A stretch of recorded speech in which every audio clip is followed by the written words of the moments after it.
હવે આગળ વાત સાબરકાંઠા જિલ્લામાં ફરી એક વખત સામે આવ્યો છે ડમ્પરનો કહેર।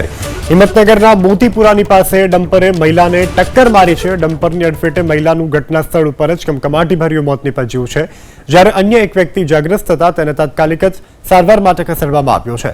હિંમતનગર પોલીસને આ અંગે જાણ થતાની સાથે હિંમતનગર પોલીસ તાત્કાલિક ઘટના સ્થળ ઉપર આવી પહોંચી અને વધુ તપાસ કરવામાં આવી રહી છે, પરંતુ સાબરકાંઠા જિલ્લામાં ડમ્પરનો કહેર અટકવાનું નામ નથી લઈ રહ્યો। ફરી એક વખત સાબરકાંઠા જિલ્લામાં ડમ્પરે એક માસૂમનો જીવ લીધો છે। મહિલાનું ઘટના સ્થળે મોત થયું છે, ઇજાગ્રસ્ત સારવાર હેઠળ છે।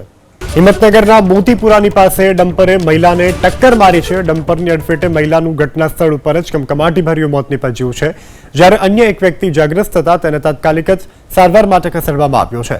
હિંમતનગર પોલીસને આ અંગે જાણ થતાની સાથે હિંમતનગર પોલીસ તાત્કાલિક ઘટના સ્થળ ઉપર આવી પહોંચી અને વધુ તપાસ કરવામાં આવી રહી છે, પરંતુ સાબરકાંઠા જિલ્લામાં ડમ્પરનો કહેર અટકવાનું નામ નથી લઈ રહ્યો। ફરી એક વખત સાબરકાંઠા જિલ્લામાં ડમ્પરે એક માસૂમનો જીવ લીધો છે। મહિલાનું ઘટના સ્થળે મોત થયું છે, ઇજાગ્રસ્ત સારવાર હેઠળ છે।